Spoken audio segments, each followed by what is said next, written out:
Plants.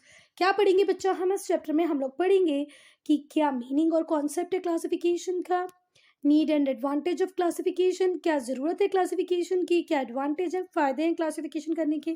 फिर हम लोग पढ़ेंगे characteristics of each kingdom with suitable example. Her kingdom के कैरेक्टरिस्टिक्स को पढ़ेंगे विद सुटेबल एग्जाम्पल। पहले हम लोग पढ़ेंगे मोनेरा, फिर हम लोग पढ़ेंगे प्रोटिस्टा, फिर फंजाई और फिर प्लांटाई। बेटा आप लोगों को पता है कि जो सब्जेक्ट बायोलॉजी है वो किसकी स्टडी करता है? लिविंग थिंग्स की, भले ही वो प्लांट हो या एनिमल हो, ठीक है। We know that the subject biology deals with the study of living things, either it is plants or animals. तो हमारे जो बायोलॉजिस्ट हैं उन्होंने मिलियन टाइप ऑफ प्लांट और एनिमल को आइडेंटिफाई किया है, उनको नेम दिया है, फिर उनको ग्रुप कर दिया है।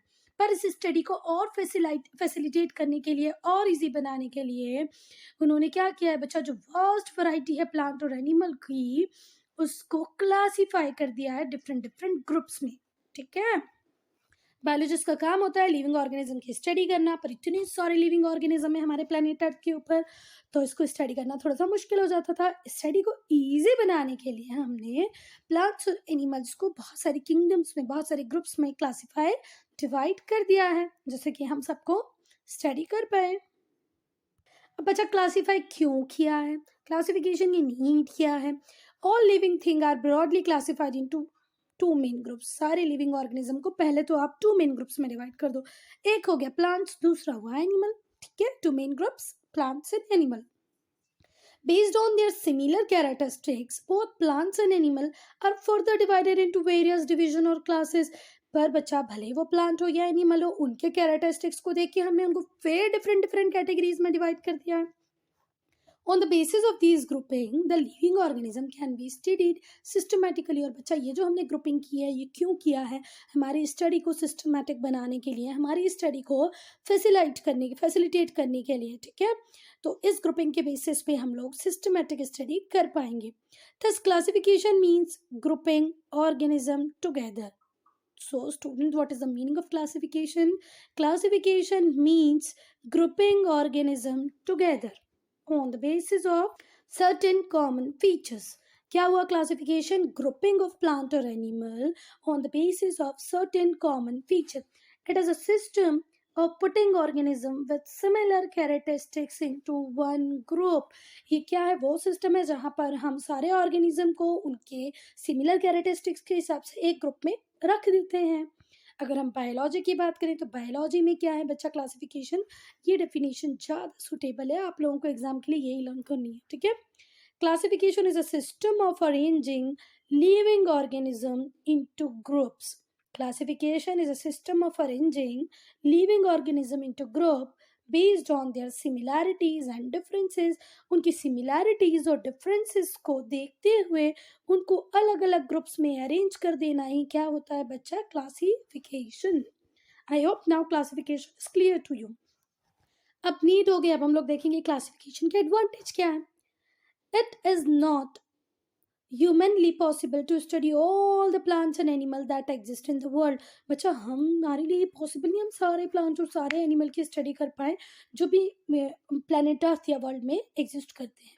Scientists have made this job simpler by classifying them on the basis of similarities। Scientist ने अपने जॉब को थोड़ा सा इजी बनाने की कोशिश की। कैसे इजी बनाया बेटा? उन्होंने क्या किया है? सिमिलैरिटीज और डिफरेंसेस के हिसाब बेसिस पे क्लासिफिकेशन कर लिया है, ठीक है। Few advantage of classification have been mentioned here. कुछ एडवांटेज हम पढ़ेंगे। फर्स्ट एडवांटेज है the characteristics of all member of a group can be understood by studying only the characteristics of few member. जितनी भी मेंबर्स हैं one group के, उनको आप समझ सकते हो by studying few members out of that family और out of that group, out of that classified group.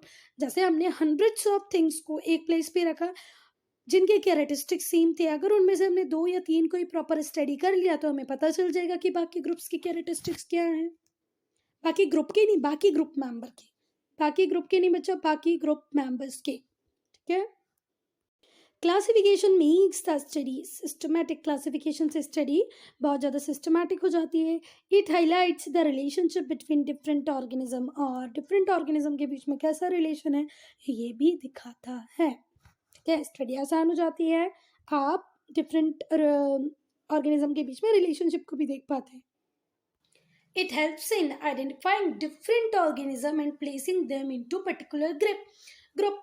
बच्चा इससे ही हमको आइडेंटिफाई करने में हेल्प हो जाता है कि कौन सा ऑर्गेनिज्म कैसा है, फिर हम उसको एक पर्टिकुलर ग्रुप के अंदर डाल सकते हैं, रख सकते हैं। के बाद it also gives us an idea about the evolution of organism, organism के इवोल्यूशन का भी आइडिया हमको क्लासिफिकेशन से मिलता है। Organism from simpler to more complex form, ठीक है बात। तो एवोल्यूशन का भी आइडिया मिलता है हमको, ऑर्गेनिज्म के एवोल्यूशन का आइडिया मिलता है, सिंपल से मोर कॉम्प्लेक्स फॉर्म तक पहुंचते हैं। ठीक है, it also give us an idea about the evolution of organism, organism कैसे बने, कैसे इवॉल्व हुए from simple to more complex form. ठीक है, क्लासिफिकेशन ऑफ लिविंग वर्ल्ड। क्या पढ़ेंगे बच्चा अब हम? लिविंग वर्ल्ड का classification. Originally the living world was broadly classified into two main kingdom. वैसे अगर हम बात करें तो हमने पूरे लिविंग वर्ल्ड को टू मेन कैटेगरीज में डिवाइड किया। एक है किंगडम प्लांटाइल, जिसके अंदर हम प्लांट्स को स्टडी करेंगे। दूसरी है किंगडम एनिमलाई, जिसके अंदर हम एनिमल्स को डिस्कस करते हैं, पढ़ते हैं। But these classification presented certain anomalies, पर इस क्लासिफिकेशन की कुछ प्रॉब्लम्स थी। ठीक है, bacteria in the original classification were classified with plants. ठीक है, इसमें हम लोगों ने क्या किया, बैक्टीरिया को किसके साथ रख दिया बच्चा? प्लांट के साथ रख दिया। क्या किया हम लोगों ने? बैक्टीरिया को किसके साथ रख दिया बच्चा? प्लांट के साथ रख दिया। समझ में आ रहा है? हमने दो किंगडम डिवाइड की बेसिकली, एक थी प्लांट आए, दूसरी थी एनिमल आए। तो बच्चा यहाँ पर ये प्रॉब्लम थी कि हमने जो बैक्टीरिया था उसको प्लांट के साथ रख दिया। अब प्लांट के साथ हमने उसको रख तो दिया, उसमें भी कोई प्रॉब्लम नहीं, पर जो बैक्टीरिया था उसमें कैरेक्टरिस्टिक्स प्लांट्स के भी थे और उसमें कैरेक्टरिस्टिक्स एनिमल के भी थे। तो यहाँ पर एक प्रॉब्लम आई, एक एनॉमली खड़ी हो गई है ना। Similarly protozoa were initially put under animal kingdom. Protozoa को हमने किसके अंदर रखा? एनिमल किंगडम के अंदर रखा। For example euglena contain chlorophyll. Euglena में क्या था? क्लोरोफिल था, प्लांट की तरह, but it is devoid of cell wall made up of cellulose, पर उसमें सेल वॉल नहीं थी। ठीक है, तो बच्चा जो यूग्लेना थी उसमें क्लोरोफिल था पर सेल वॉल नहीं थी। ठीक है, ये भी एक प्रॉब्लम थी। At the same time, it has an eye spot-like structure. उसके at the same time, it has an eye spot-like structure like animal. पर उसमें एक characteristics एनिमल की तरह भी था, एक एनिमल की तरह, एक प्लांट की तरह। तो यहाँ पर प्रॉब्लम होने लगी। ठीक है, इस क्लासिफिकेशन को कंप्लीट क्लासिफिकेशन नहीं माना। Therefore, रॉबर्ट विटेकर, क्या नाम है बच्चा? रॉबर्ट विटेकर, बायोलॉजी में बहुत फेमस है ये। और रॉबर्ट विटेकर का जो क्लासिफिकेशन है ये उन्होंने 69 में दिया था। आज हम कहाँ पर हैं? 2023 में आ गए हैं बच्चा। अब तक हम इसी क्लासिफिकेशन को मान रहे हैं, तो समझो इन्होंने कितना इंपॉर्टेंट क्लासिफिकेशन दिया था। रॉबर्ट विटेकर ने क्लासिफिकेशन दिया था 1969 में। ठीक है, और उस क्लासिफिकेशन को टिल डेट आज तक हम मानते आ रहे हैं 2023। तो सोचो क्लासिफिकेशन बहुत अच्छा होगा, है ना। Suggested that bacteria should not be classified under plants and protozoan should not be put under animal kingdom। तो बच्चा रॉबर्ट विटेकर ने बोला 1969 में कि ये गलत है भाई, आप बैक्टीरिया को प्लांट के अंदर काउंट नहीं कर सकते और प्रोटोजोआ को एनिमल के अंदर, एनिमल किंगडम के अंदर काउंट नहीं कर सकते। अगर रखते हो तो ये आपकी बहुत बड़ी गलती है। बैक्टीरिया प्लांट किंगडम के अंदर नहीं आएगा, ठीक है, और प्रोटोजोआ भी एनिमल किंगडम के अंदर नहीं आएगा। ही प्रपोज्ड 5 किंगडम क्लासिफिकेशन। तो उन्होंने 5 किंगडम क्लासिफिकेशन को प्रपोज किया, जो कि अब हम पढ़ेंगे। तो पहला है Monera, kingdom Monera. Kingdom Monera includes microscopic unicellular और सिंगल सेल्ड ऑर्गेनिज्म। ठीक है, यूनिसेल्युलर का मतलब क्या होता है? यूनी जहां पर भी आ जाए मतलब वन। वो आपने देखो ना यूनिकॉर्न, ठीक है, एक सिंग वाला जो हॉर्स होता है वो। सिंगल सेल मतलब होता है यूनिसेल्युलर। तो मोनेरा किंगडम में हमने उन माइक्रोस्कोपिक ऑर्गेनिज्म को रखा जो यूनिसेल्युलर थे विथ अ सेल वॉल, पर सेल वॉल थी। But no nucleus. Cell wall है, न्यूक्लियस नहीं है। थोड़ा सा ध्यान से समझो। किंगडम मोनेरा में हमने माइक्रोस्कोपिक यूनिसेल्यूलर और सिंगल सेल्ड ऑर्गेनिज्म को रखा जिनमें सेल वॉल तो है पर न्यूक्लियस नहीं है। दे हैव पुअरली डेवलप न्यूक्लॉइड, और उनका जो न्यूक्लॉइड है वो बहुत ही पुअरली डेवलप है, which contain genetic material. For example bacteria. Bacteria Monera kingdom का पार्ट है जहाँ पर सेल वॉल है बट न्यूक्लियस नहीं है। पुअरली डेवलप न्यूक्लॉइड है जिसके अंदर जेनेटिक मटेरियल होता है। ठीक है, आपको जो बातें अभी समझ में आ जाती है उसको समझो, बाकी जब आप हायर क्लासेस में जाएंगे जब इसको थोड़ा सा और डीप में पढ़ेंगे, क्योंकि अभी न्यूक्लियस समझाना, न्यूक्लॉइड समझाना मतलब एक आध घंटे में पूरा नहीं होने वाला फिर ये वीडियो। सेल वॉल, न्यूक्लियस क्या है, न्यूक्लॉइड क्या है, ठीक है, तो ये सारी चीज़ों के लिए तो अभी आपको जितना, अभी बस इतना समझो कि किंगडम मोनेरा में कौन है बेटा, microscopic unicellular single celled. Unicellular का मतलब क्या होता है, जिसमें एक सेल हो। ठीक है, अब मोनेरा किंगडम में वो जितनी भी माइक्रोस्कोपिक ऑर्गेनिज्म होंगे सबके पास सेल वॉल होगी। ठीक है, पर न्यूक्लियस नहीं होगा, न्यूक्लॉइड होगा जो कि वेल डेवलप्ड नहीं होगा, पुअरली ऑर्गेनाइज्ड होगा। ठीक है, बैक्टीरिया का एग्जाम्पल है। फिर after monera we have kingdom protista. अब किंगडम प्रोटिस्टा में कौन है बच्चा, इंक्लूड सिंगल सेल्ड ऑर्गेनिज्म। इसमें भी मोनेरा की तरह ही सिंगल सेल्ड यूनिसेल्यूलर ऑर्गेनिज्म ही है but with developed well developed nucleus. हम लोग ने मोनेरा में देखा था कि उनका न्यूक्लियस बिल्कुल डेवलप नहीं था। ठीक है, न्यूक्लियस था ही नहीं, न्यूक्लियस था ही नहीं, न्यूक्लियोइड था और वो न्यूक्लियोइड भी डेवलप नहीं था, पर यहाँ पे न्यूक्लियस है। तो मोनेरा और प्रोटिस्टा में अगर आपको एक डिफरेंस लिखने को कहा जाए तो क्या लिखोगे कि बेटा ये मोनेरा में न्यूक्लियस नहीं है, न्यूक्लॉइड होता है जो कि डेवलप नहीं होता है, वेल डेवलप नहीं होता है, पुअरली ऑर्गेनाइज्ड होता है, पर प्रोटिस्टा में न्यूक्लियस वेल डेवलप्ड होता है। अब इसके एग्जाम्पल क्या होंगे बच्चा, अमीबा, पैरामीशियम, क्लाइमोडोमोनास और यूग्लिना। ठीक है, अमीबा, पैरामीशियम, क्लाइमोडोमोनास और यूग्लिना। Kingdom fungi. अब किंगडम फंजाई के अंदर क्या आता है बेटा, मल्टी सेल्यूलर और मिनी सेल्ड ऑर्गेनिज्म। हमने फर्स्ट टू में देखा, फर्स्ट में देखा यूनिसेल्यूलर, सेकंड में भी देखा यूनिसेल्यूलर, पर फर्स्ट में देखा नो न्यूक्लियस, सेकंड में देखा वेल डेवलप्ड न्यूक्लियस। अब हम फंजाई देख रहे हैं तो फंजाई के अंदर देख रहे हैं कि मल्टी सेल्यूलर और मिनी सेल्ड ऑर्गेनिज्म होते हैं। जितने भी ऑर्गेनिज्म होंगे मल्टी सेल्यूलर होंगे, बहुत सारे सेल्स होंगे उनके अंदर। This group of organism is characterised by absence of chlorophyll. बच्चा, पर इनके पास क्लोरोफिल नहीं होता, ये क्लोरोफिल में थोड़े से गरीब होते हैं, they can not synthesise their own food. तो बच्चा क्लोरोफिल ही नहीं है तो अपना फूड तो बना ही नहीं पाएंगे। अब अपना फूड नहीं बना पाएंगे तो डेड एंड डीकेइंग मटेरियल पे डिपेंड करते हैं अपने फूड के लिए। ठीक है, क्या बात समझ में आई। मल्टी सेल्यूलर और मिनी सेल्ड ऑर्गेनिज्म होते हैं फंजाई, पर इनके पास क्लोरोफिल नहीं होता। बच्चा, क्लोरोफिल नहीं होता तो खाना खुद नहीं बना पाते हैं, तो खाना बनाने के लिए दूसरों पे डिपेंड करते हैं। तो दूसरे कौन लोग होंगे, डेड और decaying matters. So they are called saprotrophs. इसीलिए इनको हम क्या बोलते हैं बच्चा, सेप्रोट्रॉप्स। क्या बोलते हैं, saprotrophs. For example mushroom, yeast, bread moulds, bread moulds, mushroom, yeast are the example of kingdom fungi. इनके पास क्लोरोफिल नहीं होता, क्लोरोफिल नहीं होता तो खाना नहीं बना पाते, खाना नहीं बना पाते इसलिए डेड और डिकेइंग मटेरियल पे डिपेंड करते हैं अपने खाने के लिए। Kingdom plantae. Kingdom plantae. Kingdom plantae includes multicellular eukaryotes with cellulose, cell wall and chlorophyll present in their cell. तो क्या क्या होगा बच्चा, सेल वॉल होगी, ठीक है, क्लोरोफिल प्रेजेंट होगा, मल्टी सेल्यूलर होंगे।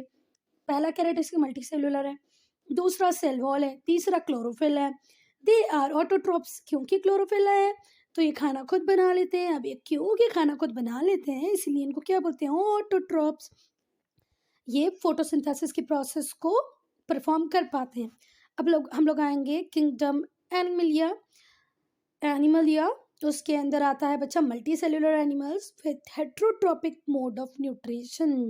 मल्टी सेल्यूलर ऑर्गेनिज्म होंगे जिनका न्यूट्रिशन का मोड कैसा होगा बेटा, heterotrophic. They depend on plants और अदर एनिमल फॉर फूड।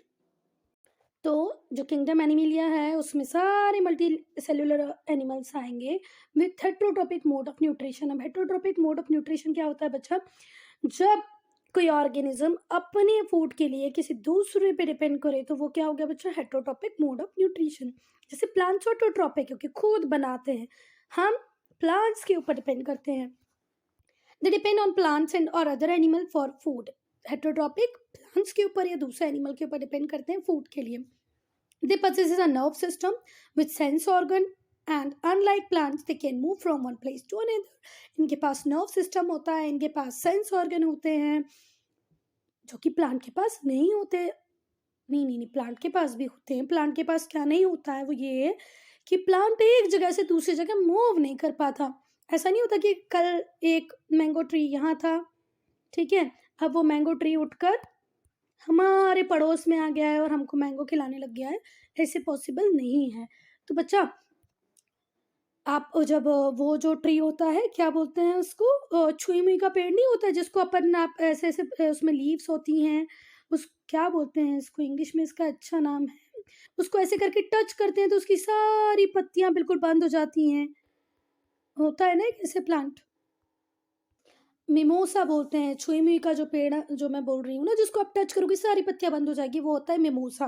तो बेटा ऐसा नहीं है कि सेंस ऑर्गन प्लांट्स के पास नहीं होते, बस दिक्कत ये है कि वो एक जगह से दूसरी जगह मूव नहीं कर पा रहे हैं, ठीक है।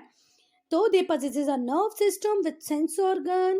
उनके पास एनिमल्स के पास प्रॉपर सेंस ऑर्गन होते हैं। आप जब गाय को रोटी के लिए बुलाते हो, ले ले ले, तो फट से आ जाती है ना वो, ठीक है।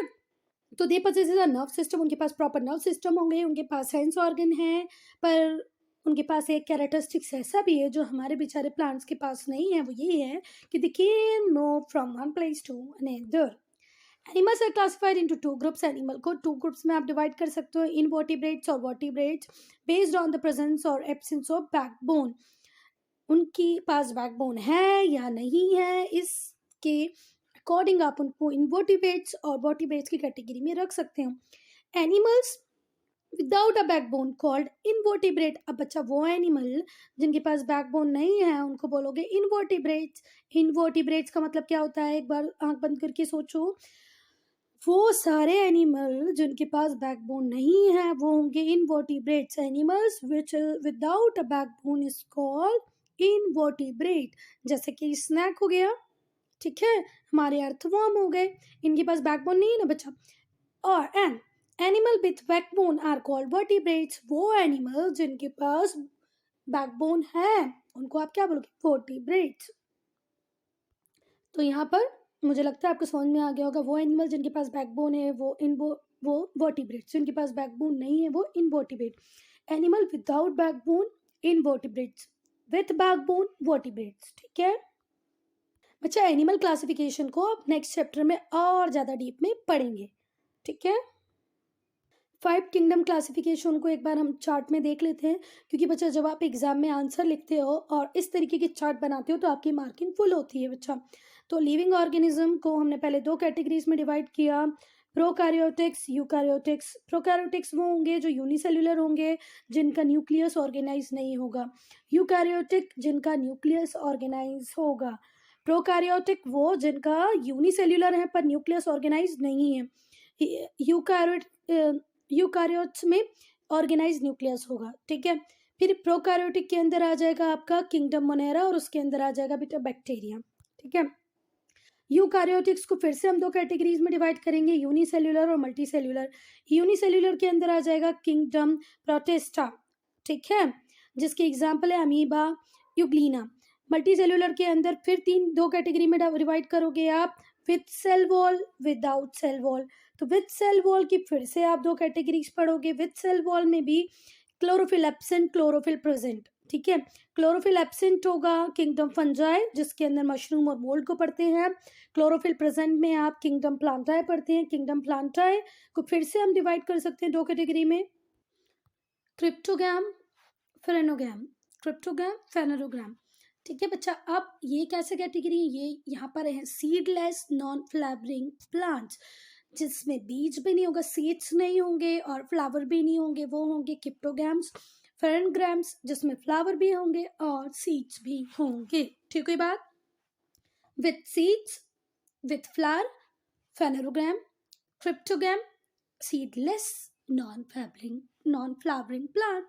इसके अंदर क्या आएगा बच्चा? Algae, mosses, ferns. और फिर से हम डिवाइड करते हैं फेनरो गैम्स को, फिर से डिवाइड करते हैं टू कैटेगरीज में, seeds naked and seeds enclosed in a fruit. Seeds naked, seeds enclosed in a fruit. Seeds naked gymnosperms, seeds enclosed in a fruit, fruit के अंदर सीड होगा, एंजियोस्पर्म्स, ठीक है। विदाउट सेल वॉल वाली, without cell wall में animal kingdom आता है, और एनिमल किंगडम के इनवर्टिब्रेट्स, वर्टिब्रेट्स, वर्टिब्रेट्स जिनके अंदर बैकबोन है, इनवर्टिब्रेट्स जिनमें बैकबोन नहीं है। तो बच्चा एनिमल किंगडम को आप नेक्स्ट चैप्टर में बहुत ज़्यादा डीप में पढ़ेंगे। अब हम लोग पढ़ेंगे किंगडम मोनेरा। अगर बच्चों को समझ में नहीं आता है, कुछ आप और इम्प्रूवमेंट इस वीडियो में चाहते हो, तो प्लीज़ कभी कभी कमेंट सेक्शन में लिख दिया करो यार। These kingdom mainly contains bacteria. Monera के अंदर कौन आता है बच्चा? Bacteria. They are composed of a single cell but differ from other single celled organism. ठीक है, इनमें सिंगल सेल होता है, पर बहुत सारे दूसरे ऑर्गेनिज्म जिनमें भी सिंगल सेल होता है उससे ये बहुत अलग है। Because their nuclear material is enclosed in a nuclear membrane, क्योंकि इनका जो न्यूक्लियर मटेरियल है वो न्यूक्लियर मेम्ब्रेन के अंदर रहता है, but is organised in the region called nucleoid. और किसके अंदर ऑर्गेनाइज रहता है? वो न्यूक्लाइड के अंदर ऑर्गेनाइज रहता है। Since the nuclear membrane is absent, nuclear membrane है ही नहीं, न्यूक्लियर मेम्ब्रेन क्या है ही नहीं, ठीक है। बैक्टीरिया आर कॉल्ड, क्योंकि बच्चा न्यूक्लियर मेम्ब्रेन एब्सेंट है इसीलिए बैक्टीरिया को क्या बोलते हैं हम बेटा? प्रोकारियोट्स, ठीक है। There cell wall although not made up of cellulose, इनकी सेल वॉल सेल्यूलोज से नहीं बनी होती है, एक rigid structure. Bacteria fed by absorption of externally digested food, तो जो बैक्टीरिया होता है बच्चा वो किस पे फीड करता है? एब्जॉर्प्शन, वो किसको एब्जॉर्ब करता है? एक्सटर्नली डाइजेस्टेड फूड को, एक्सटर्नली डाइजेस्टेड फूड को एब्जॉर्ब करके वो अपना पेट भरता है। Hence they are called heterotrophs, इसीलिए इनको क्या बोलते हैं? heterotrophs. Many other sleeves on other living organism are called parasites. कुछ दूसरे भी हैं बच्चा जो दूसरे ऑर्गेनिज्म के ऊपर completely रिलाई करते हैं, उनको हम क्या बोलते हैं? parasites. वो रहते भी उनके ऊपर ही हैं। Many others live on other organism. Many others live on other organism are called parasites. Bacteria अगर सिंगुलर है तो उसको क्या बोलते हैं? Bacterium. Are one of the smallest and structurally the simplest organism. Bacteria singular, bacterium ये smallest है, structurally बहुत ही सिंपलेस्ट ऑर्गेनिज्म है। दे आर फाउंड एवरीवेयर, ये हर जगह है। जैसे बोलते हैं ना भगवान सर्वव्यापी है, हर जगह है, वैसे ही बैक्टीरिया हर जगह, भले वो पानी हो, हवा हो, सॉइल मिट्टी हो, ठीक है। मिट्टी में, हवा में, पानी में, हर जगह आपको बैक्टीरिया मिल जाएगा। They are also found in the bodies of human, plants and animal. Even they are there in the human, plant or animal body. तो सच में ये सर्वव्यापी भगवान की तरह ही है, बैक्टीरिया भगवान की तरह ही है, सर्वव्यापी हर जगह मिलेगा, भले वो ह्यूमन बॉडी हो, एनिमल बॉडी हो, प्लांट बॉडी हो, एयर हो, वाटर हो, soil. They can survive in extreme temperatures too, ठीक है। ये एक्सट्रीम टेम्परेचर में भी सर्वाइव कर सकते हैं, मतलब बहुत गर्मी में भी जी सकते हैं, बहुत ठंडी में भी जी सकते हैं। They can survive in extreme temperature too. Bacteria, being unicellular organism, are visible only under high-powered light microscope. तो बच्चा क्योंकि ये यूनिसेल्यूलर हैं, बहुत छोटे होते हैं, तो नेकेड आई से तो आप इनको देख नहीं सकते हो, आप इनको देखोगे माइक्रोस्कोप से, और वो भी हाई पावर्ड लाइट माइक्रोस्कोप से, ठीक है। Based on the shape they are 4 common forms of bacteria. इनकी शेप के हिसाब से हमने 4 फॉर्म बना दिए बैक्टीरिया के, 4 कैटेगरीज में उनको डिवाइड कर दिया है। Based on the shape, there are 4 common forms of bacteria: Coccus, Bacillus, Aspergillus, and Vibrio.